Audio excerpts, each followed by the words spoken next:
Pada tahun 2020, sebuah portal dimensi misterius tiba-tiba muncul di bumi.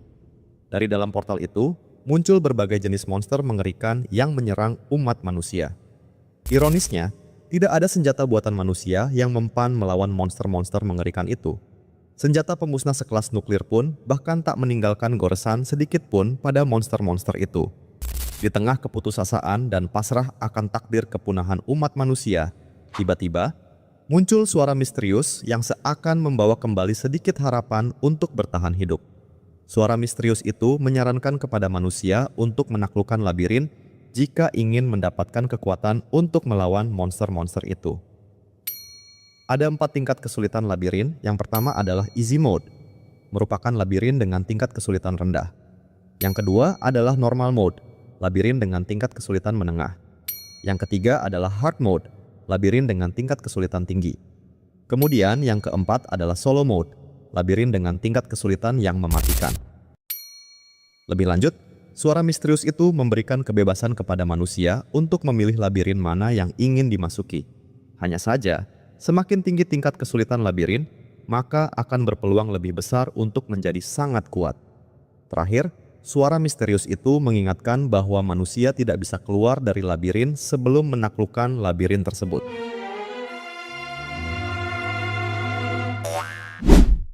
Beberapa tahun berlalu sejak invasi monster-monster dari balik portal dimensi misterius itu, sebuah adegan memperlihatkan pemandangan memilukan sebuah kota yang tampak seperti kota mati dengan gedung-gedung yang hancur terbengkalai dan tak terawat. Tidak adanya satupun manusia yang terlihat seakan memperjelas kondisi umat manusia yang berada di ambang kepunahan. Kemudian adegan berlanjut memperlihatkan seorang pria yang tengah berjalan di sebuah lorong bangunan yang tampak rusak dengan puing-puing yang berserakan di mana-mana. Pria tersebut bernama Kang Tae-san. Kang Tae-san adalah seorang easy player atau player kelas bawah. Sebuah julukan bagi orang yang telah menaklukkan labirin dengan tingkat kesulitan rendah. Dengan langkah yang tenang, ia terus berjalan menelusuri bangunan berharap menemukan petunjuk kemana hilangnya orang tersebut. Dari arah belakang, terlihat ada 3 monster dengan tatapan mengerikan mengintai dirinya dari balik jendela sebuah gedung yang terbengkalai. Kang Tae-san yang menyadari kehadiran 3 monster itu mulai menggerutu dan mengeluhkan kenapa monster-monster itu datang ke sini dan mengganggu orang-orang. Sambil terus berjalan, tiba-tiba ia dikejutkan dengan pemandangan 3 monster yang sedang memangsa seseorang. Setelah mengamati beberapa saat, ternyata orang yang sedang dimakan oleh ketiga monster itu merupakan orang yang sedang ia cari. Menyadari kehadiran Kang Tae-san, ketiga monster itu berbalik arah dan menatap Kang Tae-san dengan tatapan penuh intimidasi yang seakan menyiratkan bahwa tidak lama lagi, Kang Tae-san akan menjadi cemilan makan siang mereka. Dengan auman yang keras penuh intimidasi, ketiga monster itu dengan kecepatan luar biasa langsung melompat dan menerjang ke arah Kang Tae-san. Dalam sekejap ketiga monster itu tepat berada di depan Kang Tae-san dengan mulut terbuka lebar dan siap menerkam dirinya. Namun Kang Tae-san dengan sigap mengeluarkan senjatanya dan mengambil posisi siap menyerang balik. Dan dengan gerakan yang cepat dan lincah, Kang Tae-san menerjang ketiga monster itu dan memenggal kepala mereka satu persatu.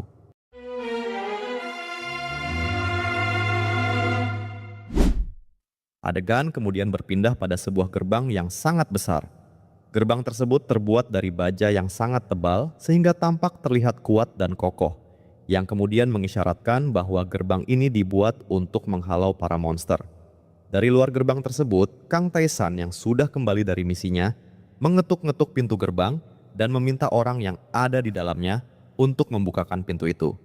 Setelah pintunya terbuka, terlihat seorang pria yang mengenakan armor yang terbuat dari baja muncul dan menyapa Kang Tae-san dengan sebutan Hyung alias kakak. Pria tersebut bernama Gum Jonggeun. Ia merupakan seorang hard player atau player peringkat atas, sebuah julukan bagi orang yang telah menaklukkan labirin dengan tingkat kesulitan tinggi. Kang Tae-san membalas sapaan dari Gum Jonggeun dengan mengeluh mengapa dirinya ditugaskan untuk mencari orang hilang. Kang Tae-san berkata kepada Gum Jonggeun bahwa seharusnya ia menyuruh orang lain untuk melakukan tugas pencarian itu. Gum Jonggeun membalas dengan mengatakan bahwa tidak ada orang lain yang mau melakukan tugas pencarian itu selain Kang Tae-san. Setelah pelangap longo sesaat, Geum Jonggun yang menyadari bahwa Kang Taesan kembali hanya seorang diri, mulai bertanya-tanya apa yang terjadi kepada orang yang hilang itu. Kang Taesan dengan ekspresi datar mengatakan bahwa orang itu telah mati. Semua bagian tubuhnya telah dimakan oleh 3 monster kelas A. Geum Jonggun yang mendengar ada 3 monster kelas A terkejut bukan main. Seketika, ia memasang ekspresi wajah yang suram mengetahui ada 3 monster kelas A yang berkeliaran di dekat tempat itu. Dalam pikirannya, ia bergumam bahwa seorang hard player atau pemburu peringkat atas memang kuat. Akan tetapi, kekuatan monster kelas A setara dengan pemburu peringkat atas. Dan jika terjadi pertarungan antara monster kelas A dan pemburu peringkat atas, maka pertarungan itu akan menjadi pertarungan hidup mati. Geum Jonggun yang memahami betapa bahayanya monster kelas A berniat untuk mengumpulkan semua orang dan segera membasmi ketiga monster itu.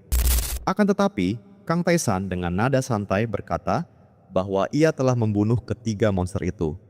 Mendengar hal itu, Geum Jonggun hanya bisa memasang ekspresi konyol seakan tak bisa percaya bahwa Kang Taesan yang hanya seorang player peringkat rendah dengan mudah membunuh 3 monster kelas A. Padahal, seorang player peringkat atas harus melakukan pertarungan hidup mati hanya untuk mengalahkan salah satu dari mereka. Di sisi lain, Kang Taesan yang merasakan perutnya sudah lapar mulai berjalan pergi menuju ruang makan. Di belakangnya, Geum Jonggun yang mengikutinya mulai mengoceh dan meminta Kang Taesan untuk berkata jujur bahwa dirinya sebenarnya bukanlah seorang easy player.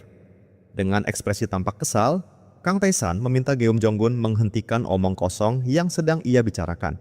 Lebih lanjut, Kang Taesan berkata bahwa ada banyak orang yang telah melewati labirin bersamanya dan menyuruh Geum Jonggun untuk bertanya saja kepada mereka jika ia tidak percaya bahwa dirinya adalah seorang easy player. Namun, Geum Jonggun masih terus mengoceh dan berkata bahwa semua player peringkat rendah sudah mati kecuali Kang Taesan. Bahkan dari waktu ke waktu, para player peringkat rendah yang berhasil menaklukkan labirin dan kembali ke bumi hanya mampu bertahan hidup 2 hari sebelum akhirnya berakhir jadi cemilan para monster. Lebih lanjut, Geum Jonggun berkata, bagaimana bisa Kang Taesan yang hanya seorang player kelas rendah masih bisa bertahan hidup di situasi seperti ini? Padahal bahkan para player kelas menengah pun hampir tidak ada yang mampu bertahan hidup. Bagi Geum Jonggun, keberadaan Kang Taesan adalah sebuah keanehan. Kemudian Geum Jonggun bertanya kepada Kang Taesan bagaimana bisa ia yang hanya seorang player peringkat rendah bisa sekuat itu, bahkan lebih kuat dari seorang player peringkat atas seperti dirinya. Kang Taesan merespon dengan mengatakan bahwa itu karena kalian para player kelas atas menaklukkan labirin terlalu sembarangan. Geum Jonggun yang mendengar jawaban itu menganggap bahwa Kang Taesan hanya beralasan dan tidak mau mengungkap rahasianya.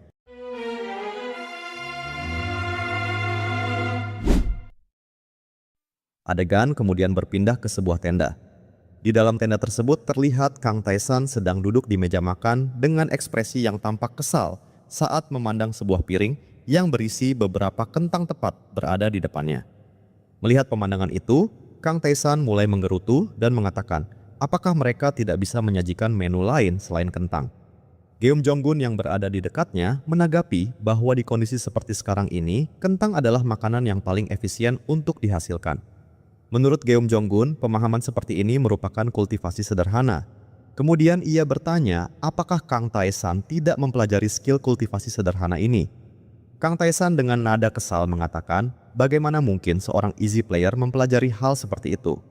Menurutnya, di labirin easy mode atau labirin dengan tingkat kesulitan rendah, terdapat banyak makanan di mana-mana. Saat mereka sedang berdebat tentang makanan, tiba-tiba di luar tenda terjadi sebuah keributan yang terdengar sampai ke dalam tenda. Mendengar keributan itu, Kang Taesan berkata bahwa sepertinya ada orang yang baru saja kembali setelah menaklukkan labirin. Geum Jonggun yang berada di dekatnya setuju dengan perkataan Kang Taesan. Kang Taesan lalu melanjutkan perkataannya bahwa orang itu pasti syok setelah sekian lama berada di dalam labirin, kemudian kembali ke bumi dan melihat kenyataan yang begitu memilukan. Kang Taesan merasa bahwa orang itu perlu dibuat tenang. Di sisi lain, Geum Jonggun meminta Kang Taesan untuk turun tangan menenangkan orang itu. Menurutnya, orang yang baru kembali dari labirin itu sepertinya cukup kuat dan hanya Kang Taesan yang bisa mengatasinya. Kang Taesan yang hendak memakan kentang yang ada di tangannya memperlihatkan ekspresi kesal ketika mendengar suara dari luar tenda yang memanggilnya meminta bantuan. Di luar tenda, orang yang baru keluar dari labirin itu tengah mengamuk sejadi-jadinya, seakan tak mau percaya bahwa saat ini ia tengah berada di bumi. Ia bahkan berpikir bahwa mungkin dirinya sedang diprank dan mulai mencari-cari ada di mana kamera tersembunyinya.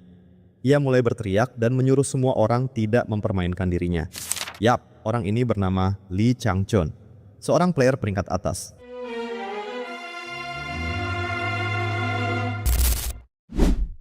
Adegan kemudian berpindah memperlihatkan Kang Taesan yang mulai berjalan keluar dari tenda untuk mengetahui tentang keributan yang sedang terjadi. Di sisi lain, seorang pria tua dari arah belakang menghampiri Lee Chang-chun dan mencoba menenangkannya. Namun Lee Chang-chun yang sudah terlanjur terbakar amarah malah melayangkan bogey mentah tepat menghantam pipi pria tua itu. Melihat kejadian itu, Kang Taesan memberikan kentangnya kepada Geum Jonggung sambil berkata bahwa sepertinya ia sendiri yang harus turun tangan untuk menenangkan orang itu. Geum Jonggun seketika menunjukkan ekspresi senang ketika mendengar bahwa Kang Taesan akan turun tangan mengatasi masalah tersebut. Sebelum pergi, Kang Taesan mengingatkan jika Geum Jonggun memakan kentangnya, maka dia akan membunuhnya setelah kembali. Oh yes. Adegan kemudian berpindah memperlihatkan Kang Taesan menghampiri Lee Chang-chun dari arah belakang sambil berkata bahwa mau mengamuk seperti apapun tidak akan mengubah fakta bahwa saat ini dia tengah berada di bumi. Kang Taesan melanjutkan perkataannya dengan mengatakan bahwa umat manusia saat ini sedang sekarat. Mendengar hal itu, Lee Chang-chun dengan nada kesal menyuruh Kang Taesan untuk menghentikan omong kosong itu. Ia masih tetap bersikuku dan tak mau percaya jika tempat itu adalah bumi. Menurutnya, tidak masuk akal jika mereka tidak bisa membasmi para monster padahal di tempat itu ada begitu banyak player. Lee Chang-chun dengan suara keras, penuh keputusasaan meminta Kang Taesan untuk menghentikan kebohongan itu. Melihat Lee Chang-chun yang diliputi rasa frustasi, Kang Taesan dalam benaknya bergumam bahwa hal itu merupakan sesuatu yang sudah umum terjadi dan sangat sulit untuk diterima. Ketika seseorang kembali dari penaklukan labirin dan mengetahui kondisi bumi yang begitu mengenaskan, tentu saja orang itu tidak akan mudah percaya. Oleh karenanya, satu-satunya cara untuk menenangkan orang seperti Lee Chang-chun ini adalah dengan dipukuli berkali-kali. Tanpa pikir panjang, Kang Taesan langsung mengajak Lee Chang-chun untuk berduel.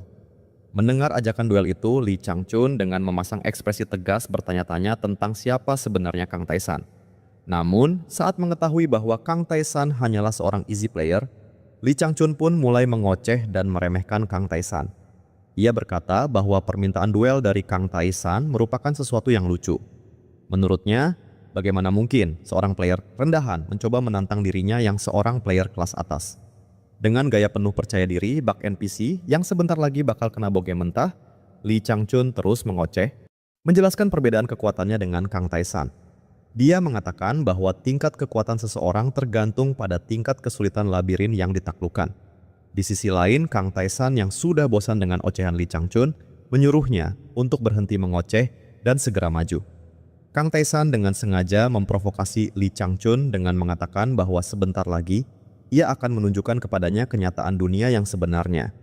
Mendengar perkataan itu, Lee Chang-chun yang memasang ekspresi yang kesal langsung mengeluarkan senjatanya yang berupa pedang panjang. Selanjutnya, ia mengaktifkan skill miliknya, sehingga aura api keemasan terpancar dari pedang tersebut. Dengan skill dan pedang di tangannya, ia kemudian mengambil posisi bersiap menyerang. Dan dengan gerakan yang sangat cepat, Lee Chang-chun tiba-tiba tepat berada di hadapan Kang Taesan dengan mengayunkan pedang tepat mengarah ke leher Kang Taesan.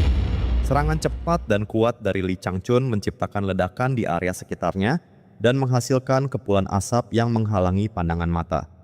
Setelah kepulan asap itu perlahan menghilang, tiba-tiba terlihat tangan Kang Taesan yang menahan tebasan pedang dari Lee Chang-chun dengan tangan kosong tanpa luka sedikit pun. Melihat hal itu, Lee Chang-chun seketika dibuat panik dan bertanya-tanya bagaimana mungkin seorang player peringkat rendah seperti Kang Taesan bisa menahan serangan seorang player peringkat atas seperti dirinya tanpa luka gores sedikit pun.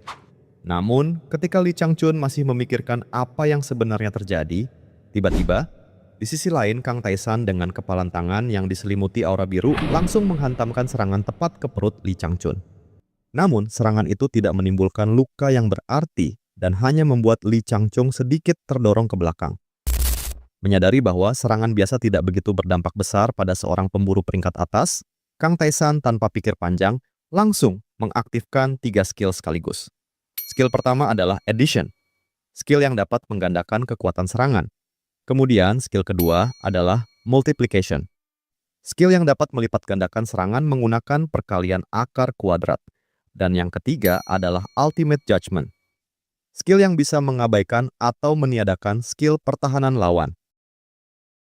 Setelah mengaktifkan ketiga skill miliknya, Kang Taesan dengan kepalan tangan yang berbalut aura kebiruan yang terkumpul di tangan kanannya, ia lalu bersiap melancarkan serangan ke arah Lee Changchun. Lee Changchun yang menyadari serangan kuat yang diarahkan kepadanya, mulai panik dan meminta Kang Taesan untuk menghentikan serangannya. Namun, Kang Taesan yang tak menggubris perkataan Lee Changchun tetap maju dan melayangkan serangan ke Lee Changchun. Dan dalam sekejap, bogem mentah dari Kang Taesan tepat menghantam kepala Lee Changchun. Menerima serangan yang sangat kuat tepat di kepalanya, Lee Changchun langsung jatuh menghantam tanah dengan sangat keras. Kekuatan dari hantaman itu bahkan meninggalkan retakan besar di tanah tempat ia terjatuh. Beberapa saat setelah serangan itu berakhir, Kang Taesan yang berdiri di depan Lee Changchun berkata kepadanya, apakah sekarang ia sudah sadar? Sementara itu, Lee Changchun yang mencoba bangun setelah terkena serangan itu, tampak terlihat menangis dan menitikkan air mata sambil berkata, kenapa bumi menjadi seperti ini? Ia dengan suara penuh kesedihan berkata bahwa seandainya ia tahu bahwa bumi akan berakhir seperti ini, ia tidak akan berjuang mati-matian untuk menaklukkan labirin. Toh, pada akhirnya semuanya tetap akan berakhir. Kang Taesan yang mendengar rintihan kesedihan dari Lee Changchun hanya bisa berkata bahwa yang bisa kita lakukan hanyalah terus mencoba. Meskipun jika pada akhirnya nanti umat manusia punah di tangan para monster, setidaknya kita sudah berjuang sampai titik darah penghabisan.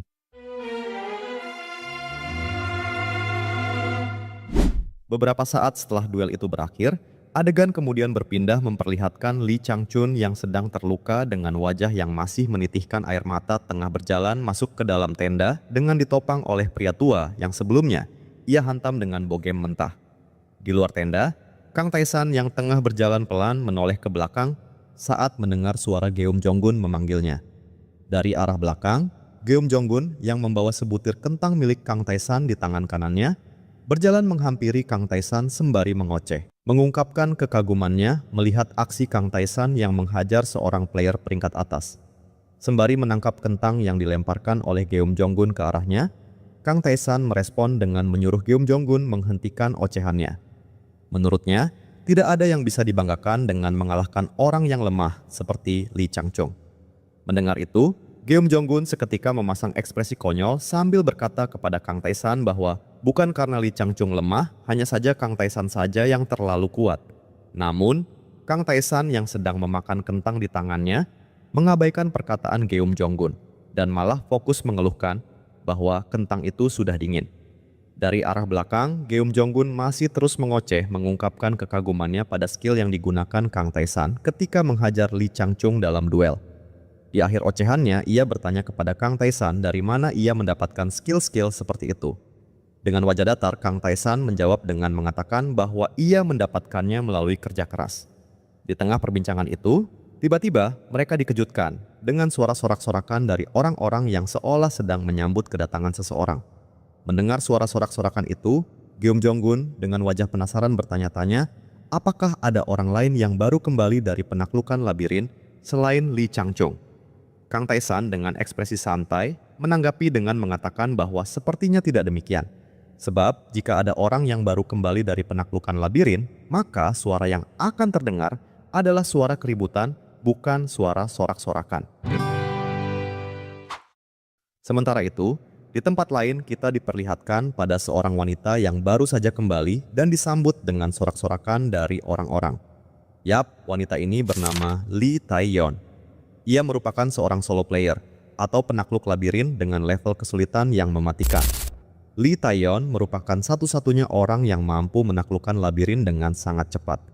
Lee Taeyeon sekaligus juga merupakan manusia terkuat saat ini. Adegan kemudian berpindah memperlihatkan Kang Taesan yang sedang berjalan di sebuah ruangan sambil memandang tengkorak monster yang digantung di atasnya.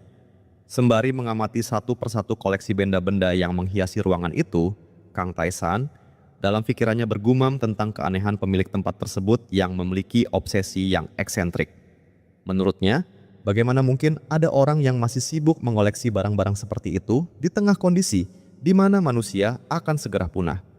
Ketika pandangannya tertuju pada sebuah lukisan besar yang terpajang di dinding ruangan itu, Kang Taesan merasa bahwa hanya ada satu orang yang bisa membawa lukisan sebesar itu sampai ke sini dalam keadaan utuh. Dan seketika, ia berbalik arah dan menatap seseorang di ruangan itu sambil berkata, "Mengapa manusia terkuat harus wanita seperti dirimu?"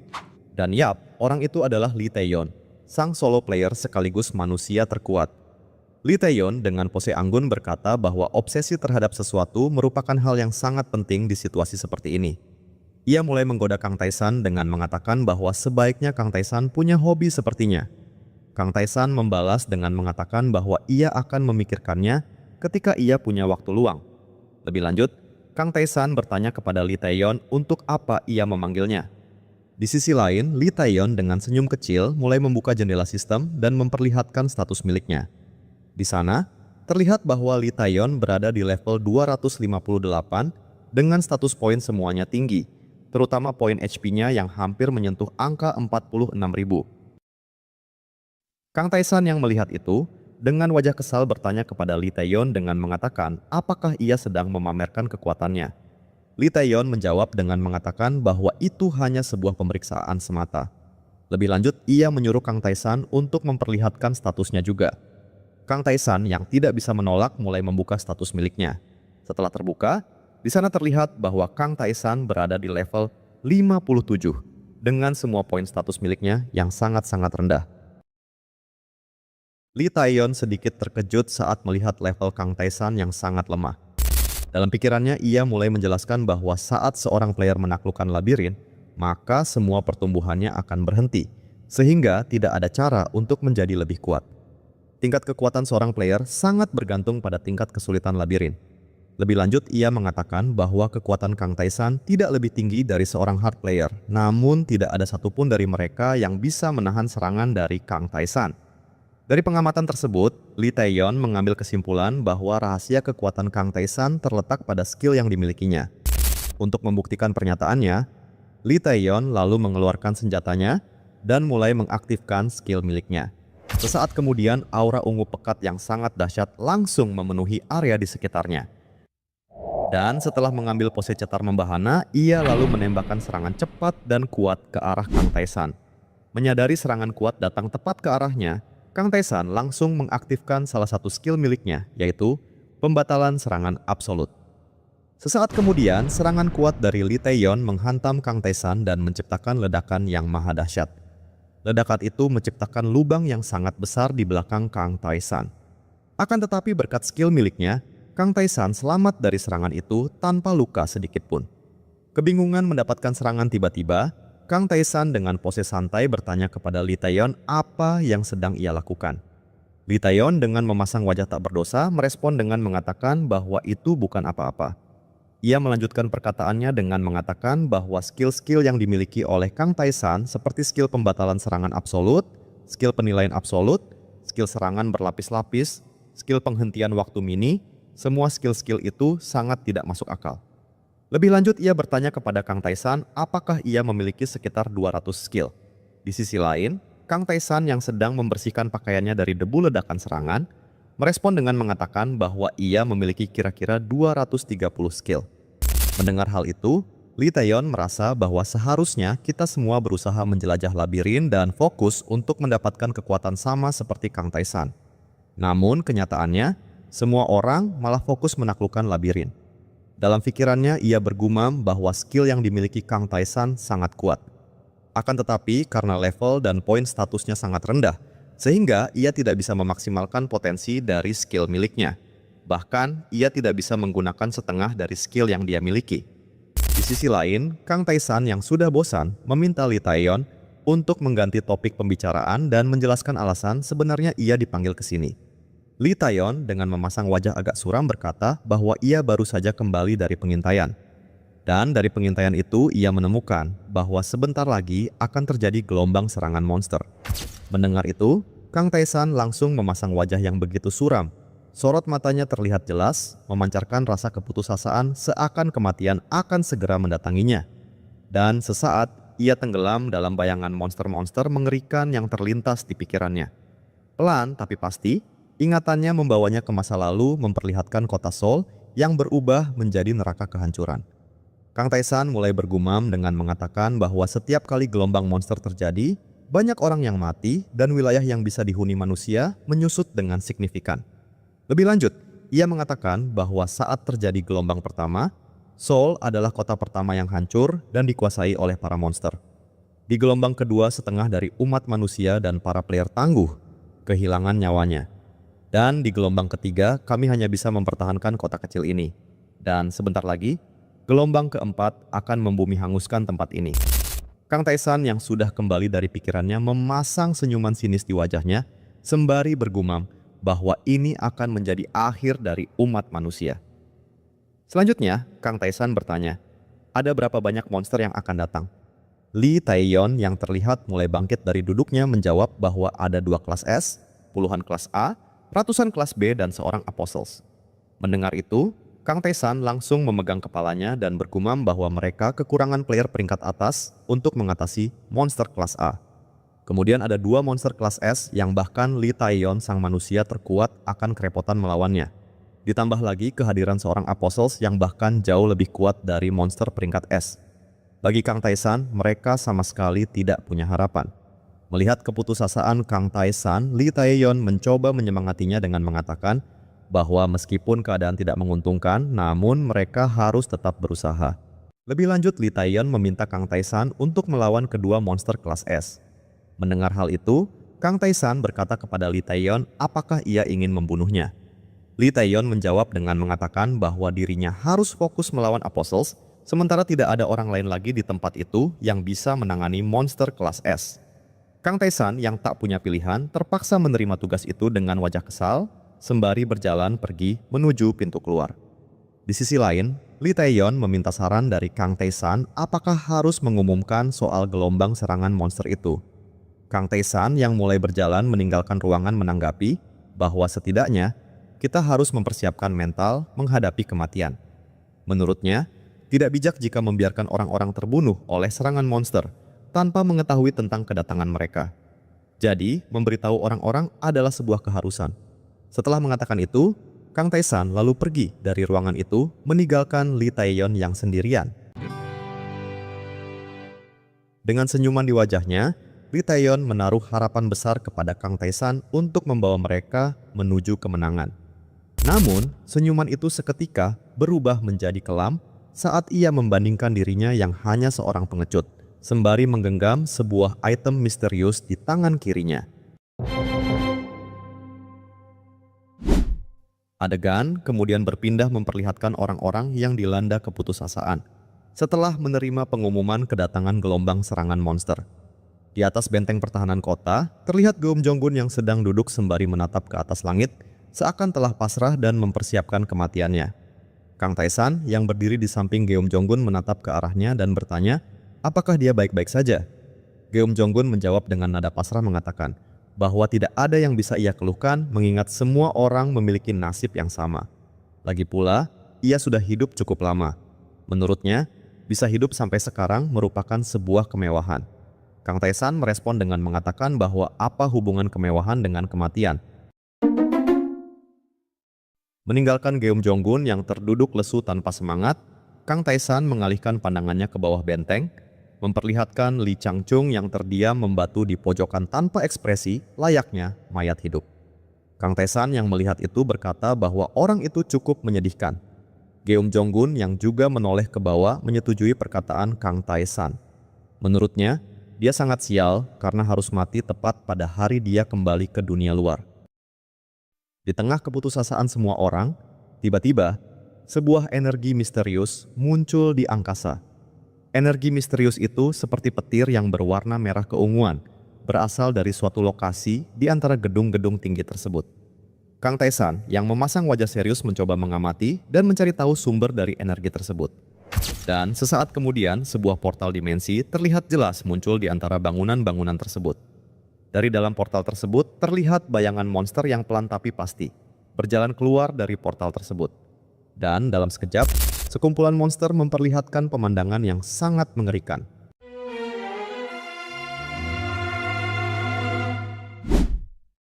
Dari atas gedung, Geum Jonggun yang menyaksikan hal itu merasa bahwa sebelum mati, sepertinya dia akan jadi gila terlebih dahulu. Ia kemudian bertanya kepada Kang Taesan siapa yang akan ia lawan. Kang Taesan dengan wajah penuh ketegangan berkata bahwa ia akan melawan 2 monster kelas S. Kemudian, Kang Taesan yang sudah bersiap melakukan pertarungan hidup mati, mulai mengambil posisi siap untuk maju. Di sisi lain, Geum Jonggun yang melihat Kang Taesan akan segera maju, mengungkapkan salam perpisahan dan mengatakan kepada Kang Taesan bahwa sebentar lagi mereka akan berjumpa di neraka.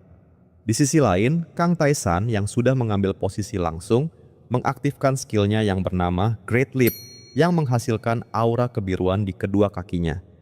Dan dalam sekejap, Kang Taesan dengan kecepatan super melompat dengan anggun ke angkasa, meninggalkan Geum Jonggun yang masih tengah duduk di tempatnya. Di atas angkasa, Kang Taesan dengan pose anggun langsung mengaktifkan skillnya yang lain yang bernama Full Counting dan mulai memindai para monster yang ada di bawahnya. Saat menemukan 2 energi besar di antara monster-monster itu, ia dengan sigap meluncur ke bawah tepat di antara monster-monster itu, lalu mendarat dengan begitu anggun di tanah. Dalam sekejap, ia berbalik arah dan menatap kedua monster itu dengan tatapan yang sangat tajam. Sesaat kemudian, terlihat Kang Taesan bagaikan seekor semut yang berdiri di antara kedua monster kelas S yang sangat besar. Kedua monster itu memberikan tatapan intimidasi kepada Kang Taesan. Dalam kondisi yang mengerikan seperti itu, di mana seharusnya akal sehat manusia berhenti berfungsi, sistem dengan cepat langsung melakukan pemindaian mental kepada Kang Taesan. Suara dari sistem berkata, "Kamu melakukan kontak mata dengan sesuatu yang sangat buruk. Pemeriksaan kegilaan sedang berlangsung. Pemeriksaan ketakutan sedang berlangsung. Pemeriksaan kematian mendadak sedang berlangsung." Beberapa saat kemudian, sistem menginformasikan bahwa semua pemeriksaan telah selesai dan Kang Taesan memiliki jiwa yang pantang menyerah sehingga mampu bertahan dengan sangat kuat dari intimidasi monster-monster itu. Setelah pemeriksaan dari sistem selesai, Kang Taesan mulai mengumpulkan mana di tangan kanannya. Dalam sekejap, senjata milik Kang Taesan langsung berada tepat dalam genggamannya. Dan dengan tatapan yang sangat tajam, Kang Taesan memandang kedua monster itu dengan tekad yang sangat kuat sambil berkata, "Matilah kalian para monster." Dengan senjata di tangannya disertai luapan mana yang memancar dari tubuhnya, Kang Taesan lalu mengambil posisi bersiap melakukan pertarungan hidup mati. Dan di tengah reruntuhan kota mati tersebut, seorang pemuda yang hanya bermodalkan tekad yang kuat untuk berjuang melawan takdir kepunahan umat manusia, berdiri tegak dengan gagah berani di hadapan 2 malapetaka yang begitu mengerikan.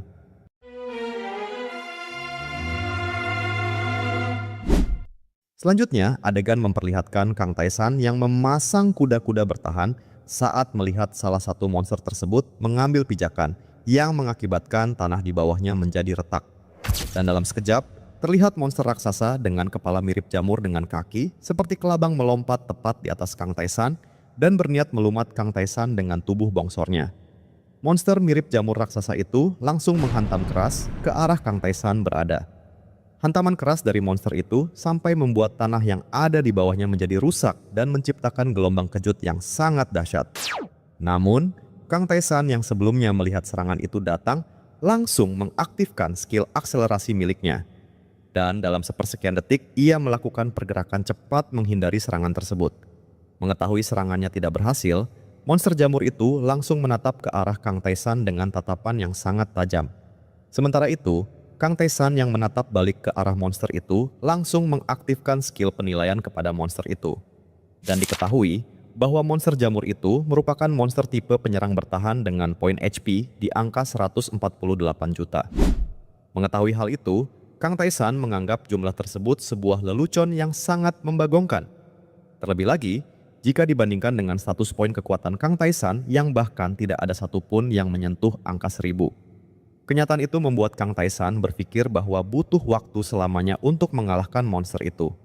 Meninggalkan sejenak monster jamur dengan poin HP yang tidak masuk logika tersebut, Kang Taesan kemudian mengarahkan pandangannya ke arah monster gurita raksasa yang sedari tadi belum menunjukkan pergerakan apapun dan hanya menatap Kang Taesan dengan tatapan tajam. Setelah melakukan skill penilaian kepada monster gurita itu, akhirnya diketahui bahwa monster itu merupakan tipe penyerang jarak jauh dengan poin HP, yang meskipun cukup tinggi di angka 1 jutaan, setidaknya hal itu lebih masuk akal dibandingkan monster jamur yang punya HP 148 juta. Mengetahui hal itu, Kang Taesan berpikir bahwa mungkin dia bisa menangani monster yang ini. Meskipun sebenarnya ia tidak begitu yakin akan bisa mengalahkan monster tersebut. Saat masih sedang menganalisis kemungkinan peluangnya untuk menang, tiba-tiba monster gurita raksasa yang sebelumnya hanya menatap ke arah Kang Taesan tiba-tiba melakukan pergerakan yang sangat cepat menerjang tepat ke arah Kang Taesan. Melihat serangan itu datang ke arahnya, Kang Taesan dengan sigap melancarkan serangan balik ke arah monster itu.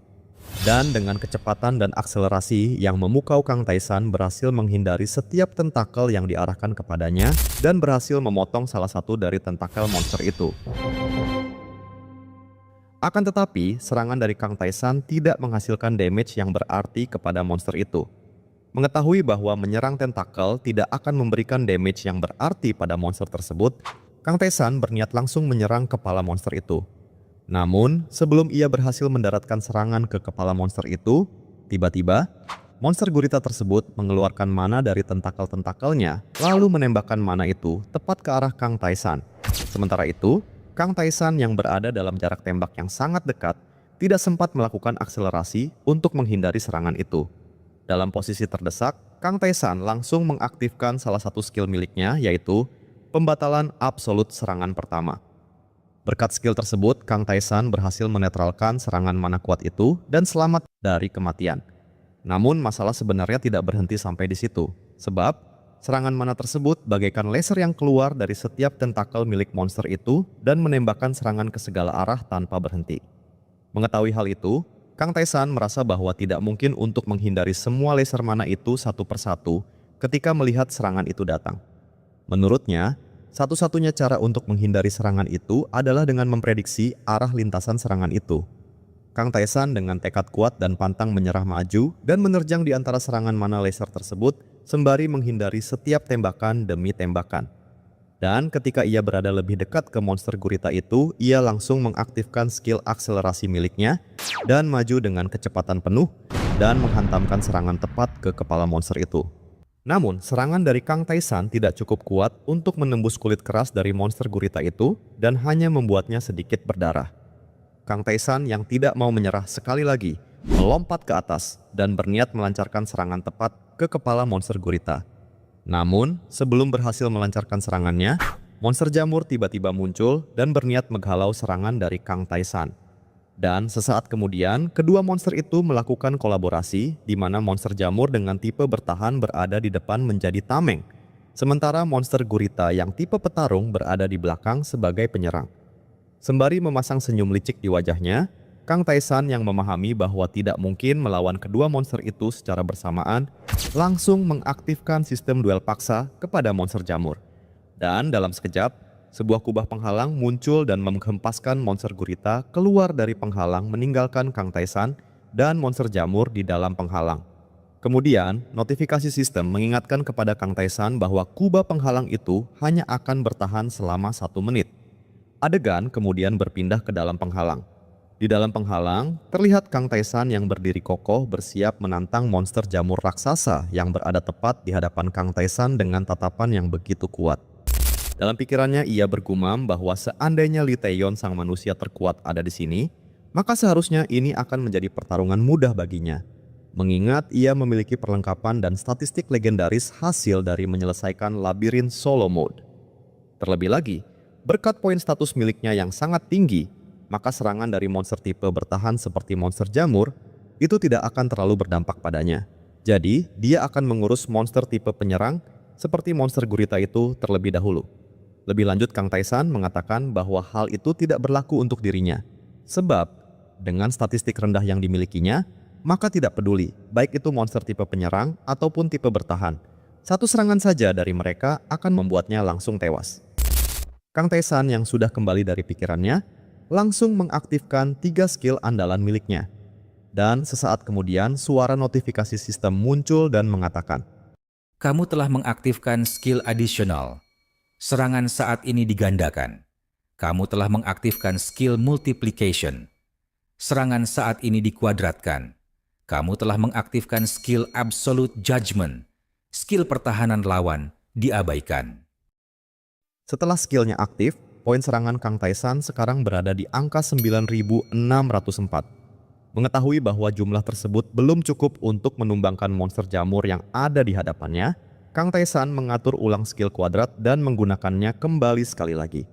Setelah mengkuadratkan 9.604 poin, jumlah poin serangan milik Kang Taesan naik di angka 92 juta poin. Akan tetapi, setelah menumpuk skill kuadrat miliknya sebanyak 2 kali, skill tersebut terkunci dan tidak bisa digunakan selama sebulan. Namun, bagi Kang Taesan hal itu tidak masalah selama ia bisa mengalahkan monster yang ada di hadapannya saat ini. Lebih lanjut, ia mengatakan bahwa meskipun kekuatannya saat ini sudah berkali-kali lipat, tetap saja itu masih jauh di bawah monster jamur yang memiliki jumlah HP di angka 148 juta poin. Namun, dengan sorot mata yang membara, ia dengan tekad kuat berkata akan melampaui batasnya dan membunuh monster itu. Di sisi lain, terlihat monster jamur menerjang ke arah Kang Taesan dan bersiap menerkam dirinya. Dalam sekejap, Kang Taesan meluncur dengan kecepatan yang luar biasa, langsung menerjang ke arah monster itu, dan terjadilah benturan kekuatan yang luar biasa. Kang Taesan dengan senjata di tangannya mengaktifkan skill kopi miliknya dan langsung melancarkan serangan ke monster itu. Dengan skill kopi tersebut, setiap satu serangan yang ia lancarkan akan menghasilkan hantaman sebanyak 2 kali. Serangan bertubi-tubi dari Kang Taesan menghasilkan gelombang kejut yang sangat dahsyat di tubuh monster itu. Sesaat kemudian terjadi ledakan yang sangat kuat. Bersamaan dengan itu, notifikasi sistem menginformasikan bahwa monster jamur telah tumbang. Namun, sebelum sempat merayakan kemenangannya, tiba-tiba monster gurita langsung melancarkan serangan laser tepat ke arah Kang Taesan yang tidak menyadari kedatangan serangan itu. Dalam sepersekian detik sebelum serangan itu membunuhnya, Kang Taesan langsung mengaktifkan skill pertahanan miliknya.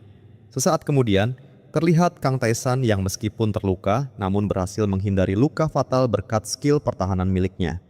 Dengan raut wajah kelelahan, Kang Taesan bergumam bahwa ia sudah menghabiskan semua skillnya untuk menumbangkan monster jamur. Dan sekarang, ia sudah kembali ke setelah pabrik. Satu-satunya skill yang dimilikinya saat ini untuk menghadapi monster gurita adalah skill pertahanan.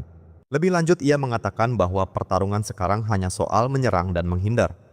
Namun, masalahnya sekarang adalah ia sudah sangat kelelahan dan energi miliknya hampir habis. Sementara ia harus menumbangkan monster dengan HP 1 juta poin.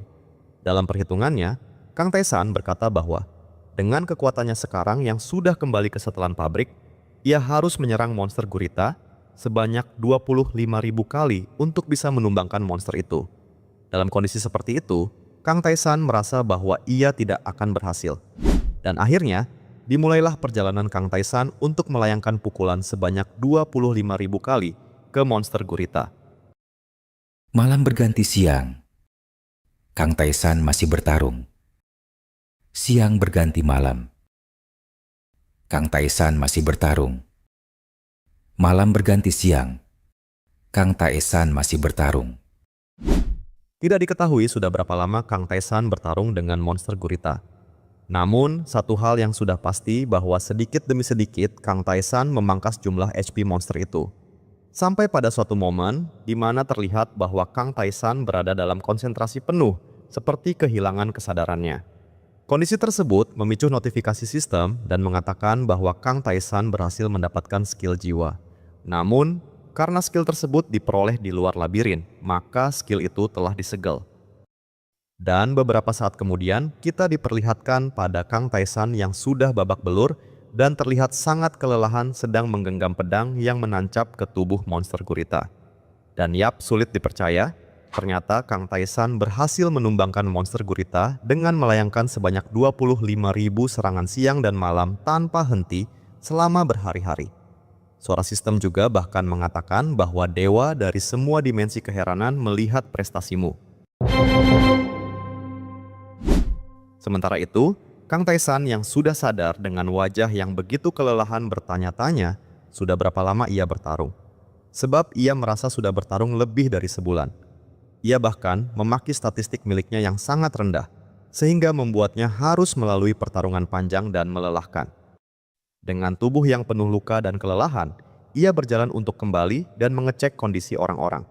Namun, betapa terkejutnya ia saat melihat jendela sistem dan tidak menemukan satupun energi kehidupan manusia yang terlihat di sana. Satu-satunya energi yang muncul hanyalah energi monster milik seorang apostel. Hal tersebut mengindikasikan bahwa bahkan Lee Taeyeon, sang manusia terkuat, tumbang di tangan apostel. Mengetahui kenyataan itu, Kang Tae-san langsung dibuat kena mental. Menyadari bahwa ia satu-satunya manusia yang masih hidup, Kang Tae-san berjalan dengan penuh keputusasaan sembari menyeret tubuhnya yang penuh luka menuju ke arah kota. Adegan kemudian berpindah memperlihatkan Kang Tae-san yang berjalan dalam kesunyian melewati mayat-mayat para hard player yang bertebaran di sepanjang jalan yang ia lalui. Terlihat jelas raut wajahnya yang tampak begitu kelam, namun apa daya, ia yang hanya seorang player dengan statistik rendah tidak punya kekuatan yang cukup untuk mencegah tragedi yang begitu memilukan. Kang Tae-san yang berjalan di antara mayat orang-orang dengan penuh keputusasaan mulai bergumam dengan mengatakan bahwa bukankah kalian para player peringkat atas yang selalu membicarakan omong kosong, bahwa hanya kalian yang memiliki kekuatan untuk bisa bertahan hidup di dunia ini. Lalu mengapa aku yang hanya seorang player rendahan menjadi satu-satunya yang masih hidup? Lalu apa gunanya aku berjuang mati-matian untuk mengalahkan kedua monster kelas S itu jika pada akhirnya aku harus kembali hanya untuk menyaksikan kematian kalian? Sembari terus berjalan, Kang Tae-san tiba-tiba berhenti ketika melihat mayat Lee Chang-chun dan Geum Jong-gun yang berada di depannya. Sejenak ingatan membawanya kembali untuk mengenang momen-momen sebelumnya. Saat memandang wajah Geum Jong-gun, Kang Tae-san dengan wajah yang begitu kelam disertai dengan suara lirih berkata bahwa sepertinya kamu memang pergi ke alam baka seperti yang kamu katakan. Beberapa saat kemudian, Kang Tae-san mengalihkan pandangannya memperlihatkan seorang mayat wanita dari arah kejauhan. Dari arah dekat, terlihat bahwa wanita tersebut adalah Lee Taeyeon. Melihat Lee Taeyeon, Kang Tae-san dalam pikirannya bergumam bahwa Lee Taeyeon yang merupakan satu-satunya manusia yang berhasil menaklukkan labirin solo mode, sekaligus orang yang memegang gelar sebagai manusia terkuat di dunia tumbang di tangan monster. Dan orang yang bisa membunuhnya adalah apostel tersebut. Dan tiba-tiba, energi pekat dan mencekam disertai dengan makhluk aneh berbentuk seperti sekumpulan akar pohon yang berwarna gelap pekat muncul di depan Kang Tae-san. Dalam sekejap, akar-akar itu saling melilit dan menyatu, kemudian mengambil bentuk yang mengerikan sekaligus memperlihatkan bahwa seorang apostel tidak bisa dibandingkan dengan monster biasa. Hanya dengan tatapannya saja yang diarahkan kepada Kang Tae-san, langsung memicu notifikasi sistem dan memberitahu kepada Kang Tae-san bahwa ia akan segera mati. Namun, Kang Tae-san dengan wajah kesal menyuruh sistem untuk diam. Dan tiba-tiba, apostel itu langsung berada di depan Kang Tae-san dan siap mengambil nyawanya. Kang Tae-san yang tidak mau menyerah begitu saja, melayangkan senjatanya tepat ke arah dada sang apostel. Namun, serangan itu sedikit pun tak berefek pada apostel yang ada di hadapannya. Kenyataan itu membuat Kang Tae-san langsung dibuat kena mental. Sesaat kemudian, apostel itu melayangkan serangan seperti akar pohon yang bisa memanjang menghantam dengan sangat kuat menembus dada Kang Tae-san, lalu mengangkatnya ke udara, kemudian membantingnya ke tanah dengan sangat kuat. Kang Tae-san yang bersimbah darah dengan luka yang sangat fatal, bergumam dengan wajah putus asa bahwa ia sudah berakhir. Serangan yang sangat kuat itu menembus jantung dan menghancurkan organ tubuhnya yang mengakibatkan Kang Tae-san tergulai di tanah dalam keadaan sekarat dan tidak mampu untuk bergerak. Kondisi tersebut membuatnya putus asa dan sudah pasrah dengan kematiannya. Kang Tae-san yang berada di ambang kematiannya mulai merasakan penyesalan dalam hatinya. Ia berkata bahwa seandainya ia tidak memilih labirin easy mode saat itu, maka mungkin ia tidak akan berakhir seperti ini. Dengan suara kesal, ia melanjutkan perkataannya dengan mengatakan bahwa mengapa ia tidak memilih setidaknya labirin normal mode. Ia dengan penuh penyesalan mengutuk dirinya sendiri sebagai seorang bajingan pengecut. Setelah mengutuk dirinya, ia melanjutkan perkataannya dengan mengutuk para normal player dan hard player. Ia mengatakan bahwa kalian para normal player dan hard player adalah bajingan tidak berguna. Kalian tidak bisa mendapatkan kekuatan dengan benar karena kalian hanya fokus menaklukkan labirin. Bagaimana bisa? Kalian begitu sangat lemah.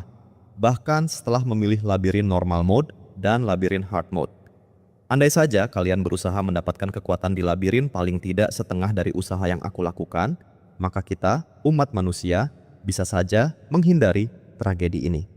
Setelah mengeluarkan semua unek-uneknya, Kang Taisan yang terbaring sekarat memasang senyum kecil di wajahnya sembari berkata bahwa semua itu sudah menjadi masa lalu dan tidak ada gunanya juga menyalahkan orang lain. Dan terakhir ia mengatakan bahwa disinilah umat manusia berakhir.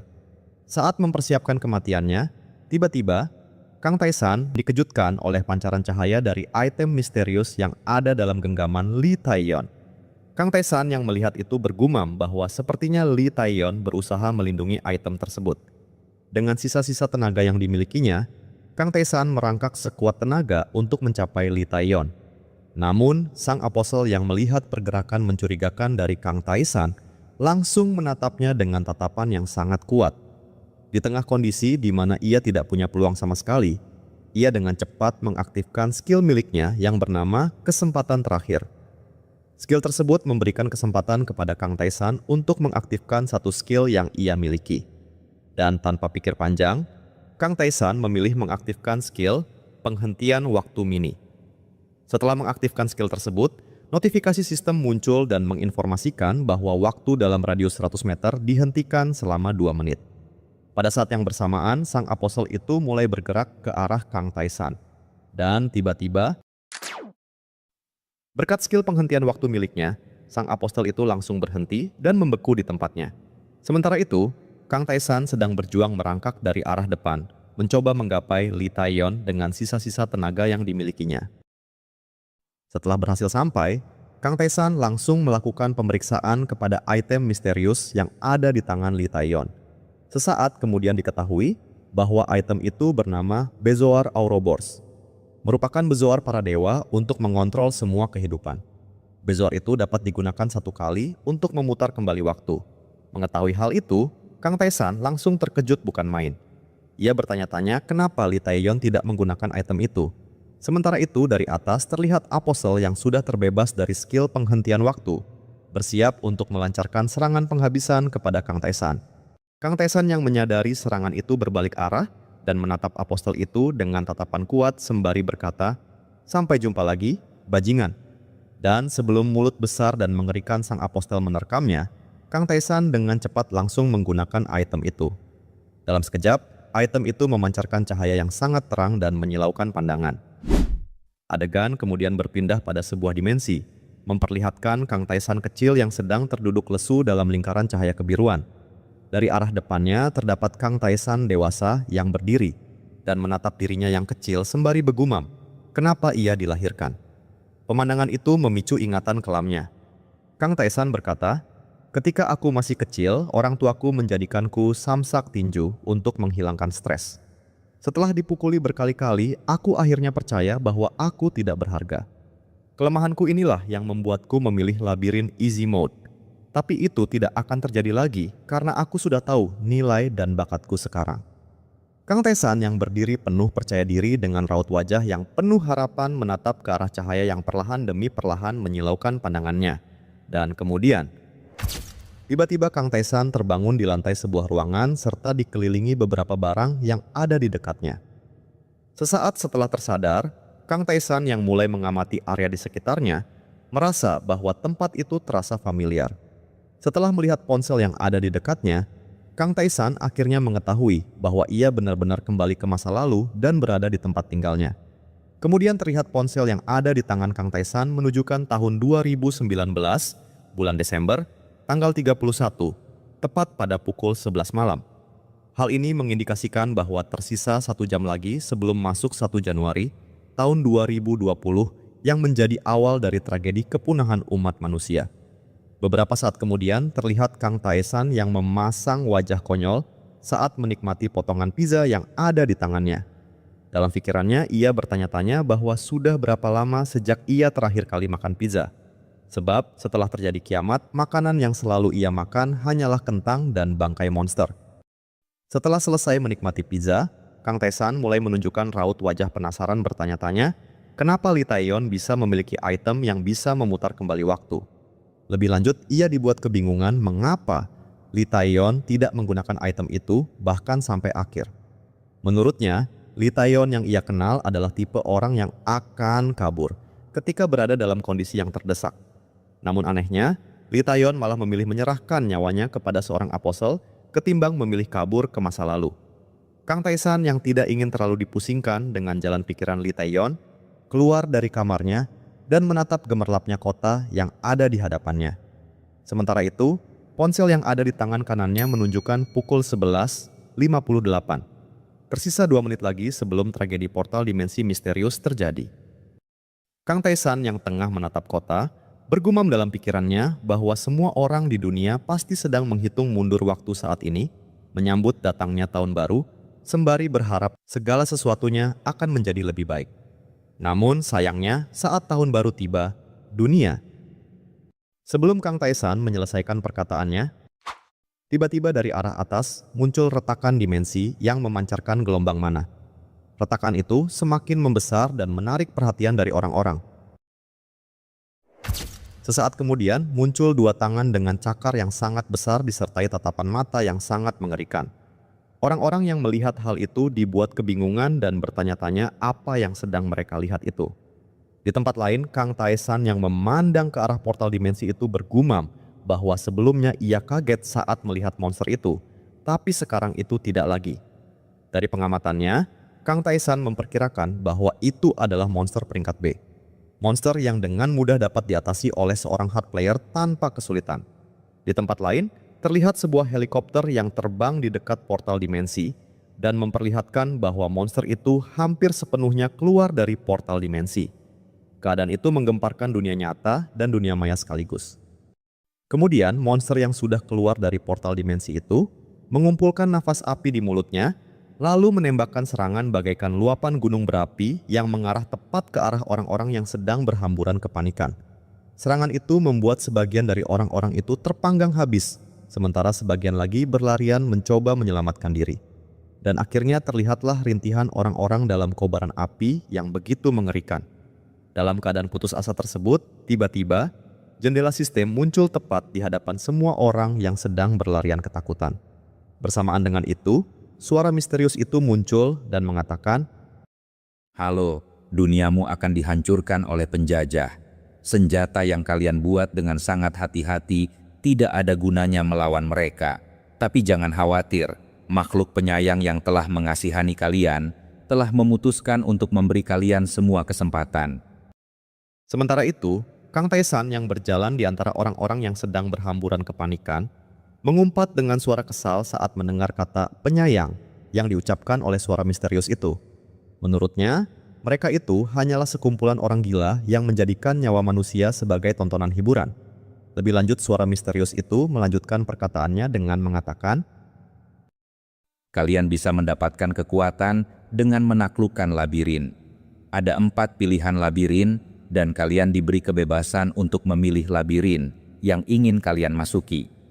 Yang pertama, ada easy mode, labirin dengan persediaan makanan yang melimpah dan tempat istirahat yang tersebar di seluruh labirin.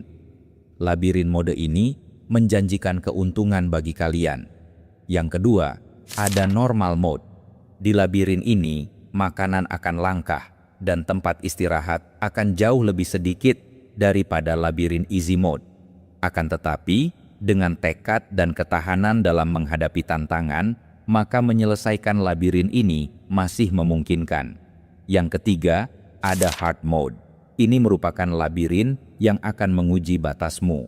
Di sini makanan super langkah dan tempat istirahat sangat sedikit. Ditambah lagi, monster-monster akan sangat agresif untuk menyerang dan membunuhmu. Jika kamu tidak memastikan keamanan dengan sangat maksimal setiap saat, maka kamu akan tewas dengan cara yang mengenaskan. Yang terakhir adalah solo mode. Ini merupakan sebuah tempat di mana kamu akan terisolasi sendirian dan tidak bisa bertemu dengan siapapun dari duniamu.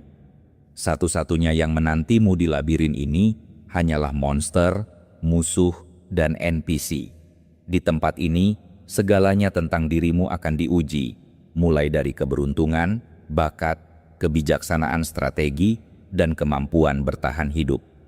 Jika kamu menghargai hidupmu, hindari memilih labirin ini. Di waktu yang bersamaan, terlihat Kang Taisan dengan tekad yang sangat kuat dan tidak ingin membuat kesalahan yang sama untuk kedua kalinya.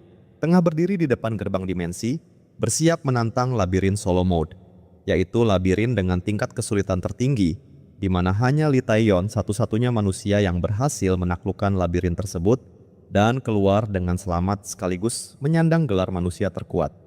Setelah membulatkan tekadnya, Kang Taisan dengan penuh percaya diri perlahan masuk ke dalam gerbang dimensi. Bersamaan dengan itu, notifikasi sistem menginformasikan bahwa Kang Taisan telah memilih labirin solo mode. Sesaat kemudian, Kang Taisan terlihat memasuki dimensi kehampaan sebelum akhirnya diteleportasikan ke sebuah tempat dengan bangunan-bangunan yang terlihat seperti berada di abad pertengahan. Setelah mengamati area di sekitarnya, Kang Taisan yang seakan ternostalgia memasang senyum kecil sembari bergumam bahwa ia kembali lagi ke dalam labirin. Ketika sedang memeriksa jendela sistem miliknya, Kang Taisan dikejutkan dengan pesan obrolan yang memperlihatkan seorang player bernama Kang Jun Hyuk. Dari dekat terlihat bahwa ia adalah seorang player solo, sama seperti Kang Taisan. Kang Jun Hyuk yang kebingungan mengirim pesan obrolan dengan bertanya mengenai tempat ia diteleportasikan. Kang Taisan dalam pikirannya mulai menjelaskan bahwa ruang obrolan itu merupakan satu-satunya cara untuk berinteraksi dengan orang-orang dari labirin berbeda. Dan hal itu sangat membantu ketika orang-orang saling berbagi pengetahuan. Lebih lanjut, Kang Taisan mengatakan bahwa ia tidak tahu siapa itu Kang Jun Hyuk, tapi menurutnya orang itu beradaptasi dengan cepat dan menemukan ruang obrolan dalam jendela sistem. Kang Taisan kemudian membalas pesan dari Kang Jun Hyuk dengan menyuruhnya untuk terus bersemangat. Kang Taisan lalu menutup jendela sistem sembari bergumam bahwa ruang obrolan bisa dimanfaatkan nanti. Jadi untuk sekarang hal itu tidak masalah. Sembari berjalan, ia bergumam bahwa untuk sekarang yang perlu diperiksa adalah... Sebelum menyelesaikan perkataannya, Kang Taisan kemudian flashback ke masa lalu, atau lebih tepatnya masa depan, atau mungkin yang paling tepat adalah masa lalu dari masa depan. Kilas balik tersebut memperlihatkan Kang Taisan dan Li Taiyeon tengah nongkrong sembari menikmati segelas kopi di dalam tenda ruang makan. Di sana, Kang Taisan bertanya, apakah para NPC di labirin solo mode mempunyai perilaku seperti NPC di dalam game? Li Taiyeon menjawab bahwa hal itu berbeda. NPC dalam labirin solo mode memiliki kecerdasan sejati dan bergerak bebas sesuai kehendak mereka, hampir seperti orang sungguhan. Kembali ke masa sekarang, Kang Taisan yang sedari tadi berjalan akhirnya sampai di gerbang labirin dan menatap ke arah penjaga gerbang yang mulai bangkit untuk menyambut kedatangan Kang Taisan. Penjaga gerbang itu menyapa Kang Taisan dengan mengatakan, "Jadi kamu sudah sampai di sini ya?" Sementara itu, Kang Taisan terlihat sedikit berkeringat dingin saat mengamati NPC penjaga gerbang dan merasakan bahwa kekuatan NPC itu lebih kuat dari Li Taiyon. Penjaga gerbang itu memasang mode lesu sembari memperkenalkan dirinya bahwa ia adalah Broken Man, penjaga tempat ini sekaligus akan menjadi pemandu Kang Taisan. Ia seorang penantang labirin namun gagal dan berakhir menjadi penjaga tempat itu. Lebih lanjut, Broken Man itu berkata, "Kamu sudah mendengarnya secara kasar bukan? Sama seperti halnya duniamu yang sedang dihancurkan oleh penjajah. Tempat ini adalah kesempatan yang dianugerahkan oleh seorang transenden yang penyayang. Makhluk penyayang itu pasti kotor dan akan lebih baik jika binasa saja." Mendengar pernyataan dari Broken Man, Kang Taisan dalam pikirannya bergumam bahwa perkataan Li Taiyon memang benar. NPC dalam mode solo benar-benar hidup. Terlebih lagi, mereka berasal dari dunia yang sudah hancur.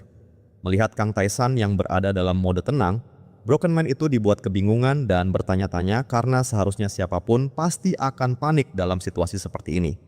Dalam pikirannya, ia bergumam dengan nada kesal bahwa padahal ia berniat memukuli Kang Taisan ketika panik lalu menjelaskan situasinya. Namun, sepertinya hal itu tidak akan terjadi sebab Kang Taisan berada dalam keadaan yang cukup tenang. Kemudian Broken Man itu berkata kepada Kang Taisan, "Ini adalah labirin. Beberapa orang menyebutnya menara, tetapi kamu bisa menyebutnya apapun yang kamu inginkan. Labirin ini memiliki total 100 lantai, dengan perubahan besar setiap 10 lantai. Semakin dalam kamu melangkah, maka akan semakin sulit tantangan yang akan kamu hadapi. Kamu harus menemukan sendiri makanan dalam labirin dan mencari tahu sendiri secara spesifik apa yang akan kamu lakukan. Kang Taesan yang mendengar semua penjelasan itu bertanya kepada Broken Man, apakah informasi itu sudah semuanya?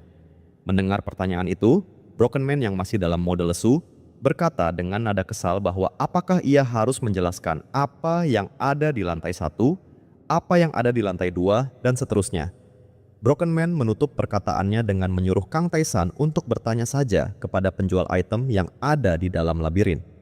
Melihat Broken Man yang sudah mulai kesal, Kang Taesan mengingat kembali kilas balik masa lalu saat Lee Taeyeon mengatakan bahwa penjaga gerbang labirin adalah seorang yang pemarah dan akan memukulimu jika terlalu banyak mengeluh. Lee Taeyeon melanjutkan perkataannya bahwa ia hampir mati sebelum memasuki labirin. Kang Taesan yang memahami situasi itu merasa bahwa lebih baik ia tutup mulut sekarang sebelum jadi samsak tinju Broken Man. Kembali ke masa sekarang, terlihat Broken Man sedang mengumpulkan mana di ujung jari telunjuknya, sembari berkata bahwa setidaknya ia harus mengajari Kang Taesan dasar-dasarnya. Sesaat kemudian muncul sebuah tombak yang memancarkan mana di tangan Broken Man. Kemudian ia melancarkan tombak yang berbalut mana itu ke arah bagian samping kepala Kang Taesan. Sementara itu, Kang Taesan hanya berdiri tenang, menatap tombak yang ada di hadapannya. Setelah pamer kekuatan, Broken Man kemudian menarik tombaknya lalu memberikan pedang kecil kepada Kang Taesan. Setelah mengamati pedang itu sesaat, Kang Taesan yang melihat pedang itu sudah berkarat merasa bahwa pedang itu akan segera hancur. Ia lalu berkata kepada Broken Man bahwa pedang itu di bawah standar. Mendengar keluhan itu, Broken Man memasang wajah kesal sembari berkata kepada Kang Taesan apakah ia tidak menyukai pedang tersebut.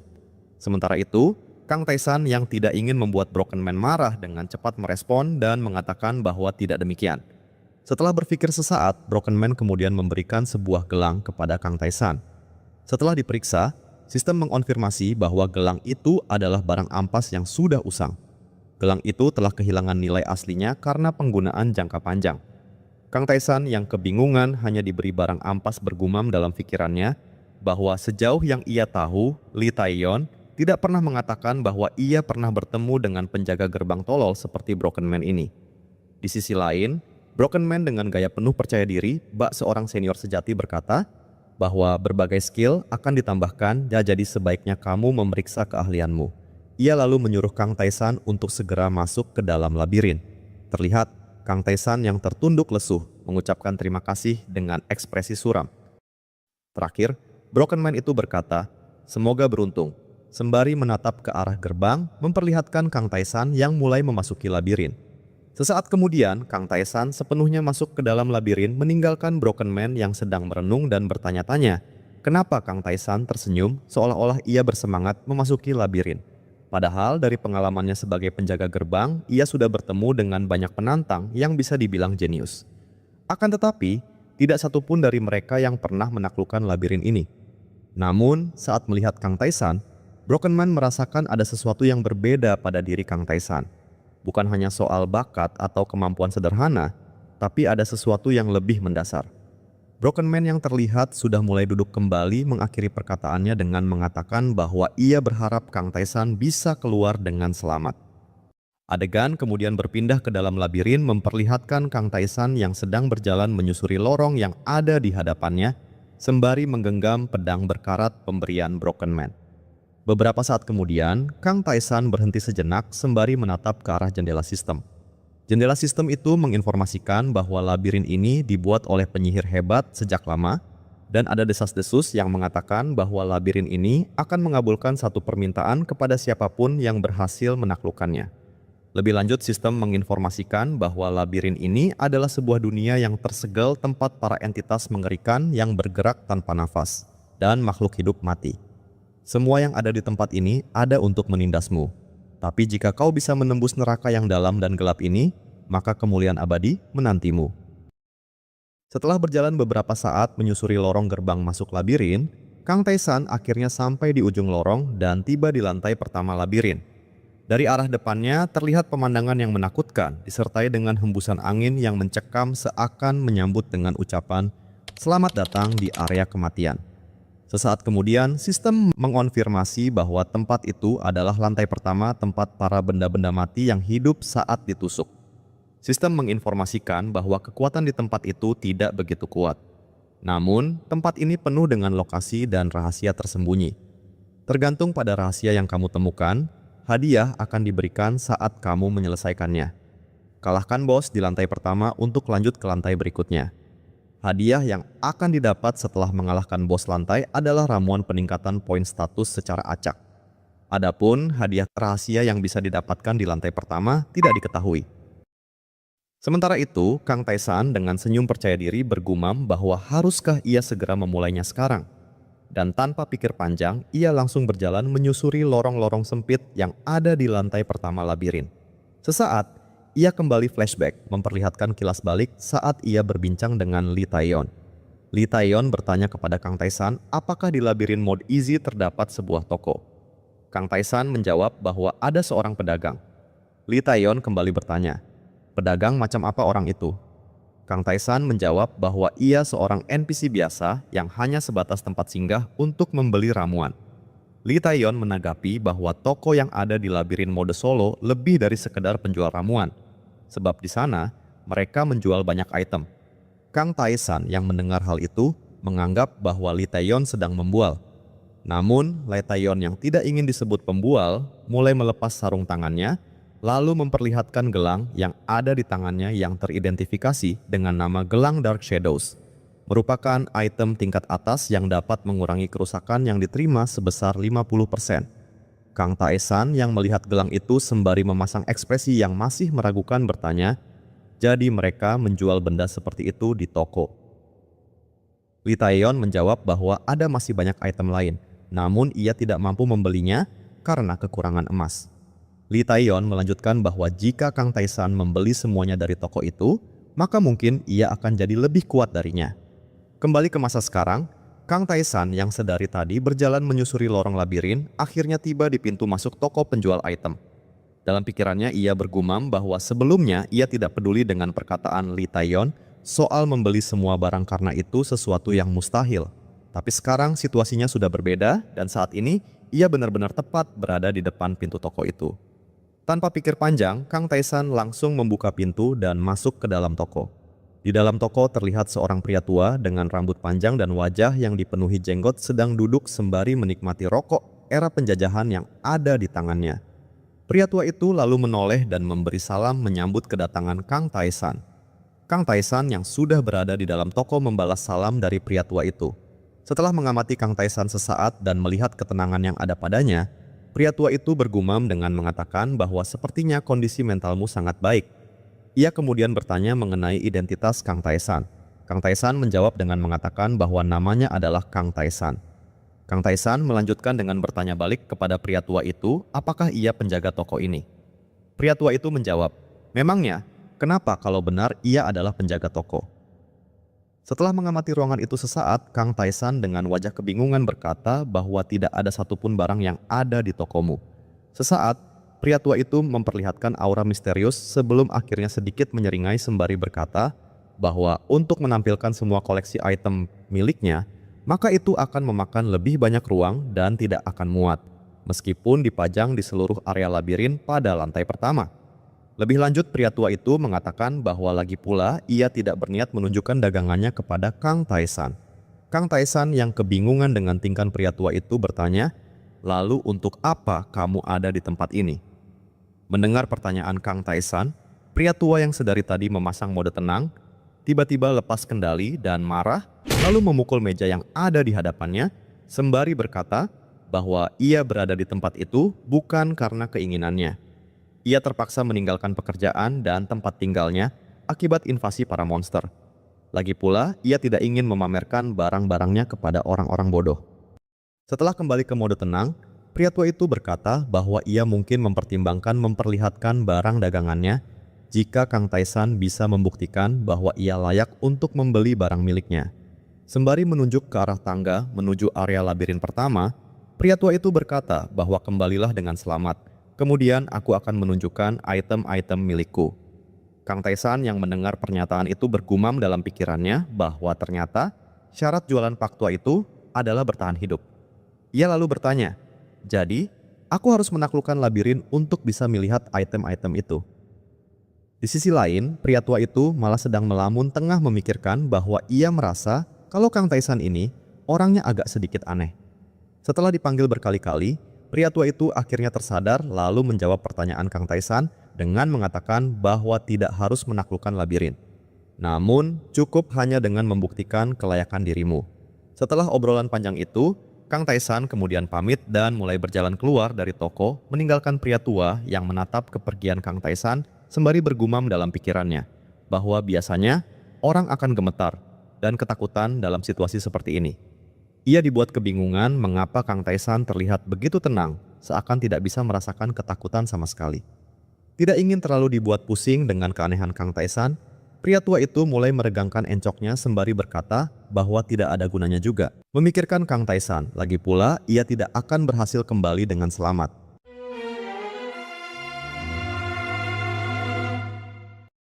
Di sisi lain, Kang Taisan dengan raut wajah yang dipenuhi aura penuh percaya diri, mulai berjalan pelan menuruni anak tangga satu persatu. Beberapa saat kemudian, terlihat Kang Taisan yang berjalan di lorong labirin tiba-tiba berhenti saat merasakan aura kehadiran monster. Saat menoleh ke belakang, terlihat keberadaan monster dengan mata menyala berada dalam kegelapan jauh di ujung sana. Dari dekat terlihat bahwa monster itu berbentuk seperti tikus dengan kaki, seperti elang, sedang memegang tengkorak kepala manusia. Monster itu bernama Big Red. Kang Taisan yang melihat kehadiran monster Big Red terkejut bukan main. Sebab di labirin mode easy yang ia masuki sebelumnya, monster Big Red adalah bos labirin lantai 5. Namun, di labirin mode solo ini, monster Big Red hanyalah monster kroco di lantai 1. Sementara itu, di sisi lain, monster Big Red melaju dengan cepat menerjang ke arah Kang Taisan dan berhasil melukai kakinya. Kang Taisan yang masih dalam kebingungan mulai flashback lagi memperlihatkan sekumpulan orang yang sedang kesulitan padahal hanya melawan seekor monster Big Red. Dalam pikirannya, Kang Taisan berkata bahwa monster Big Red mempunyai pertahanan yang lemah, namun ia memiliki kelincahan sehingga sulit mengikuti pergerakannya. Kembali ke masa sekarang, Kang Taisan terlihat bergerak cepat mengarahkan pedang berkaratnya ke arah monster Big Red. Namun, serangan Kang Taisan berhasil dihindari oleh monster itu. Sembari menatap monster yang berhasil menghindari serangannya, Kang Taisan dalam pikirannya bergumam bahwa di labirin mode easy dulu, ia biasanya bekerja sama dengan banyak orang sampai kelelahan hanya untuk menumbangkan monster Big Red. Namun, saat ini, ia sendirian menantang monster itu. Terlebih lagi statistiknya saat ini lebih rendah dari waktu itu, sehingga rasanya mustahil baginya untuk bisa menang. Dalam pikirannya, ia mewajarkan kelakuan Lee Taeyeon yang sering kabur-kaburan saat menantang monster di labirin mode solo. Namun, dengan tekad kuat yang terpancar dari senyum kecil di wajahnya, ia berniat untuk tidak kabur dan memilih menantang monster Big Red. Dan, sesaat kemudian terlihat ia melayangkan tebasan ke arah monster Big Red yang menerjang ke arahnya. Namun, monster itu berhasil menghindari tebasan Kang Taisan dan berbelok arah mengincar kaki Kang Taisan dan berhasil menggigitnya. Kang Taisan dengan cepat langsung menghempaskan monster itu diikuti dengan tebasan pedang yang berhasil dihindari dengan tipis oleh monster Big Red. Namun, Kang Taisan yang agresif melancarkan serangan sekali lagi dan hampir membuat Big Red itu menjadi sate tikus. Menyadari dirinya dalam bahaya, Big Red yang mulai berkeringat dingin melompat mundur ke belakang menjauh dari Kang Taisan. Namun, Kang Taisan yang tidak ingin memberi kesempatan kepada monster itu mengambil nafas, ia terus mengejarnya dan sekali lagi melancarkan serangan yang memaksa monster itu harus bergerak cepat melompat ke belakang. Big Red yang tidak menyangka akan mendapatkan serangan bertubi-tubi dari Kang Taisan langsung dibuat kena mental. Kondisi itu memicu notifikasi sistem dan menginformasikan kepada Kang Taisan bahwa monster Big Red terintimidasi dan pengambilan keputusannya menjadi lebih lambat. Mengetahui hal itu, Kang Taisan dalam pikirannya bergumam bahwa monster itu pasti kesulitan memahami situasi menggunakan otaknya yang mungil. Kang Taisan merasa bahwa dalam kondisinya yang seperti itu, monster Big Red tidak akan bisa menyerang kakinya lagi. Dan mengingat kemampuan melompatnya yang rendah, berarti incaran selanjutnya adalah tangannya. Sesaat kemudian, Big Red itu datang dan melompat dengan mulut yang terbuka lebar, lalu menggigit pergelangan tangan Kang Taisan. Namun, berkat gelang ampas pemberian Broken Man tangan Kang Taisan tidak mengalami luka. Di waktu yang bersamaan, Kang Taesan menusukkan pedang ke arah dada monster itu, lalu membantingnya ke lantai dan menusuknya berkali-kali sampai tewas.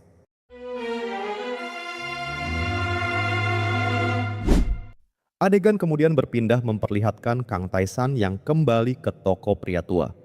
Melihat kedatangan Kang Taesan, pria tua itu langsung dibuat terkejut.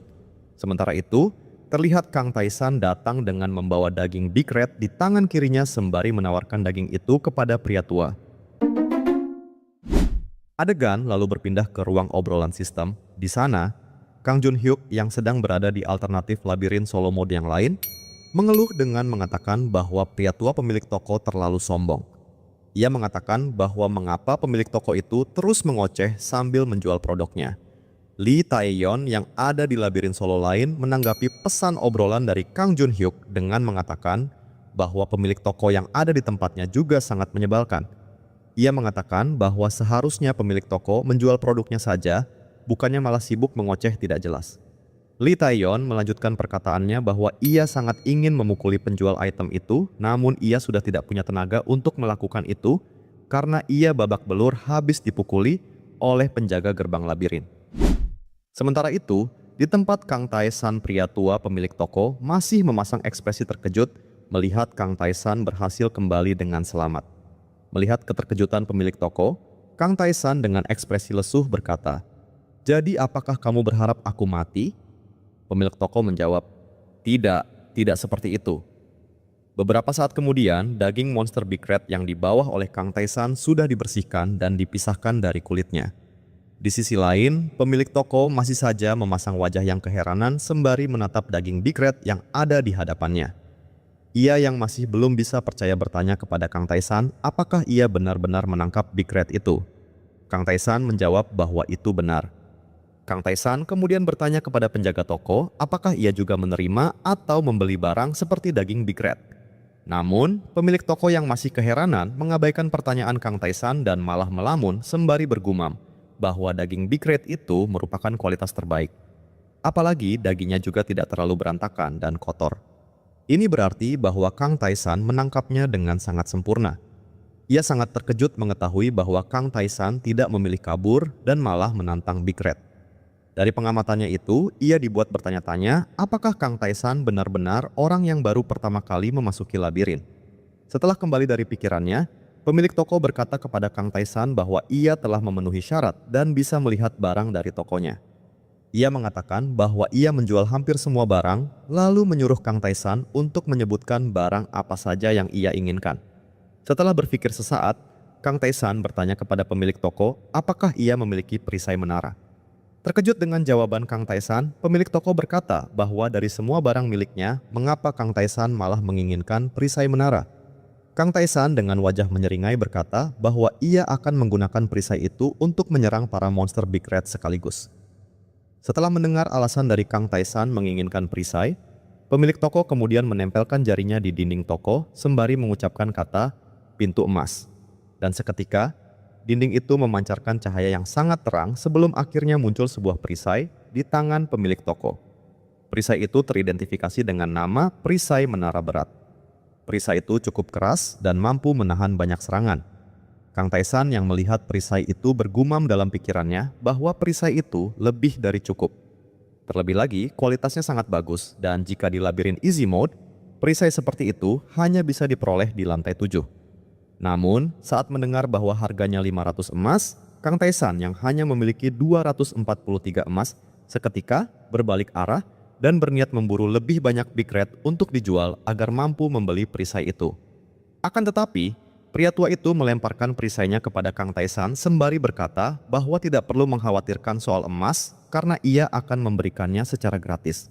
Lebih lanjut, pemilik toko itu dengan antusias mulai mengeluarkan beberapa barang dari tokonya sembari berkata bahwa seharusnya Kang Taesan bisa membeli beberapa barang miliknya dengan emas yang ia punya sekarang. Sementara di belakangnya, Kang Taesan hanya memasang ekspresi wajah yang sedikit kebingungan saat melihat pemilik toko. Begitu bersemangat mengeluarkan barang-barangnya satu persatu. Dan yap, akhirnya ia benar-benar kebingungan saat melihat barang-barang itu melayang satu persatu ke arahnya.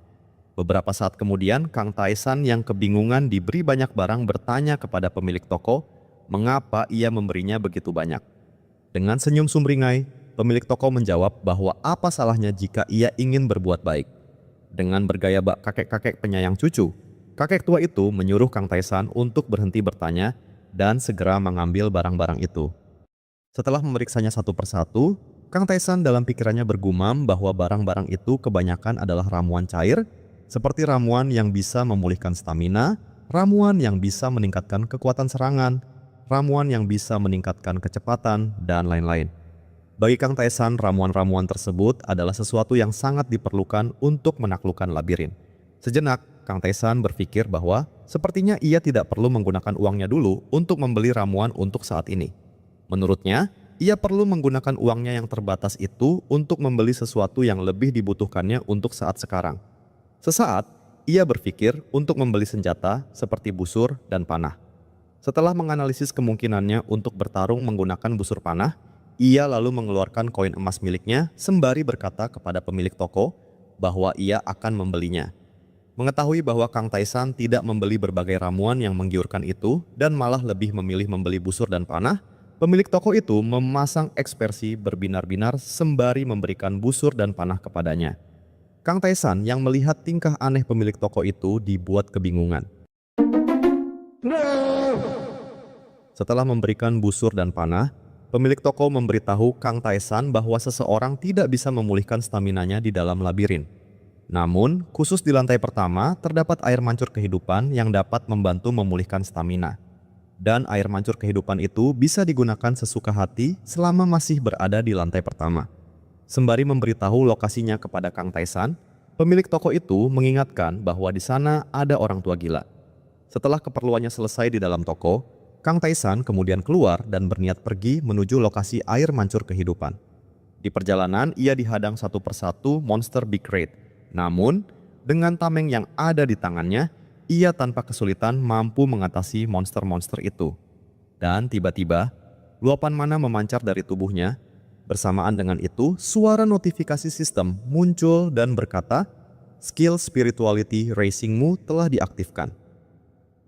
Mendengar kata skill spiritual atau skill jiwa, Kang Taisan kemudian mengingat kembali pertarungannya dengan monster gurita raksasa yang mana ia mendapatkan skill itu saat bertarung mati-matian selama berhari-hari melawan monster itu.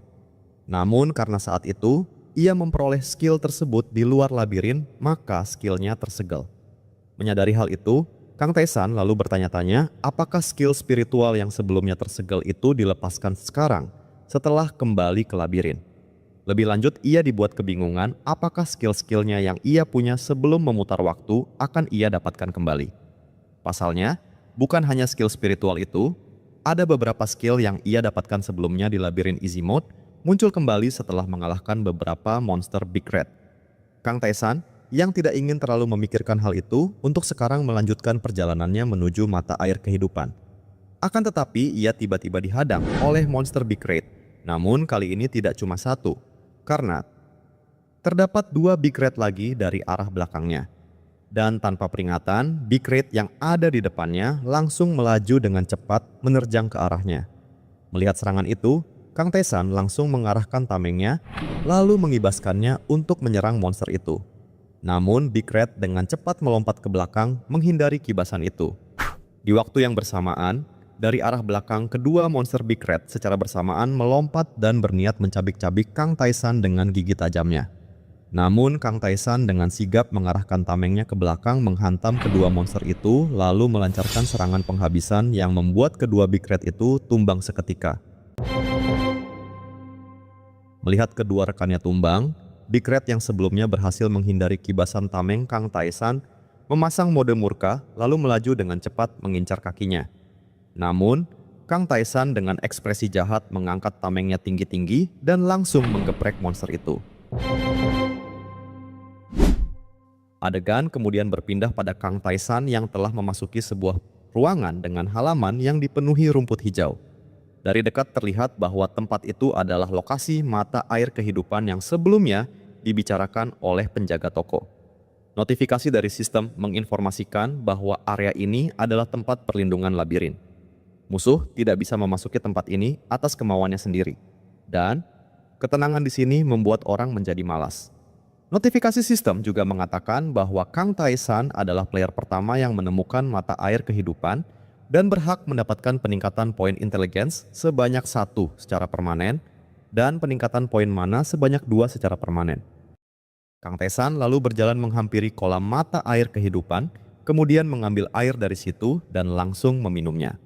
Sesaat kemudian, terjadi luapan energi dari tubuhnya dan notifikasi sistem mengatakan bahwa kamu berada dalam kondisi terbaikmu. Kang Tae-san lalu merasakan tubuhnya segar seolah-olah baru saja terbangun dari tidur nyenyak. Namun ia merasa bahwa air itu hanya berefek pada kelelahan tubuhnya, sedangkan kelelahan mentalnya masih ia rasakan. Karena hal itu, ia memutuskan untuk beristirahat sejenak di tempat itu.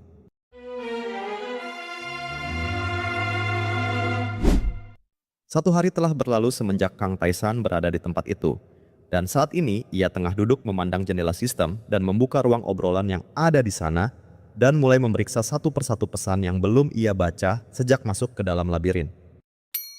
Yang pertama ada Kang Jun-hyuk, seorang solo player, yang satu hari lalu tiba di gerbang dan mengirim pesan di ruang obrolan bertanya bahwa ia bisakan masuk ke dalam labirin. Selanjutnya ada Na Jaeyeon, yang juga solo player, berkata bahwa sepertinya tidak aman memasuki labirin karena orang yang sudah masuk labirin tidak ada yang menyahut di ruang obrolan. Kemudian ada Kang Dong-jun, seorang normal player, bertanya di ruang obrolan apakah ada orang yang mau memasuki labirin lantai 1 bersamanya. Selanjutnya ada Lee Sang, juga seorang solo player, mengirim pesan dengan mengatakan bahwa ia sudah lelah. Sembari memeriksa postingan demi postingan, Kang Tae-san dalam pikirannya bergumam bahwa seperti dugaannya, kebanyakan postingan itu berasal dari player solo. Menurutnya, hal itu sesuatu yang wajar, sebab di labirin mode lain, orang-orang bisa menjelajah labirin bersama-sama, sementara di labirin mode solo, setiap orang hanya menjelajah seorang diri, sehingga satu-satunya cara untuk berkomunikasi dengan orang lain adalah di ruang obrolan. Sembari memeriksa setiap postingan, Kang Tae-san tiba-tiba memasang senyum kecil saat melihat postingan dari Lee Taeyeon. Di sana terlihat bahwa Lee Taeyeon mengirim pesan dan meminta semua orang untuk memberitahunya apa yang harus ia lakukan sekarang. Melihat pesan itu, Kang Tae-san berkata bahwa ia tidak pernah berpikir jika Lee Taeyeon sang player terkuat yang selalu percaya diri akan sangat kebingungan seperti itu. Ia merasa bahwa mungkin Lee Taeyeon sebenarnya hanya seorang pengecut yang menyembunyikan sisi sebenarnya dari dirinya sampai akhir. Sesaat kemudian, Kang Tae-san yang memasang mode serius berkata bahwa sudah sehari sejak labirin dibuka dan masuknya player solo skala penuh akan dimulai 1 bulan dari sekarang. Jadi, seharusnya masih banyak orang yang masih hidup saat ini. Mode solo memiliki sistem hadiah yang proporsional dengan tingkat kesulitannya. Dari ribuan orang yang masuk mode solo, hanya Lee Taeyeon yang berhasil bertahan dan menyelesaikan labirin meskipun dengan cara yang kurang maksimal dan kehilangan banyak hadiah. Meski begitu, ia tetap dielu-elukan sebagai player terkuat. Setelah memeriksa semua pesan obrolan, Kang Tae-san kemudian meregangkan tubuhnya dan menutup jendela sistem. Ia lalu mengeluarkan daging Big Red dan berniat memakannya untuk mengisi perutnya yang kosong. Sistem mengkonfirmasi bahwa itu adalah daging Big Red dengan kualitas 86% dan bisa dimakan jika mau. Namun, Kang Tae-san memperlihatkan tatapan keraguan pada daging Big Red sembari berkata bahwa apakah daging itu benar-benar bisa dimakan. Dan karena tidak ada pilihan lain, ia dengan terpaksa memasukkan daging itu ke mulutnya. Dan dalam sekejap, Kang Tae-san langsung terjatuh merasakan tubuhnya seperti terkena efek keracunan. Sistem kemudian memberitahu bahwa ia telah keracunan makanan. Ia dengan cepat merangkak ke tepi kolam dan langsung meminum mata air kehidupan untuk menetralkan racun dalam tubuhnya. Setelah tubuhnya pulih, Kang Tae-san yang masih kelaparan kembali memakan daging Big Red dan balik lagi ke kolam. Dan makan lagi, dan kolam lagi, makan lagi, terus kolam lagi. Setelah berulang kali makan kolam, Oh yes. Kang Tae-san akhirnya mulai merasa sedikit kenyang. Bersamaan dengan itu, sistem menginformasikan bahwa ia mendapatkan skill khusus, Disease Resistance, dengan efek resistensi terhadap berbagai penyakit dan tidak akan mudah sakit akibat mengkonsumsi makanan. Oh yes.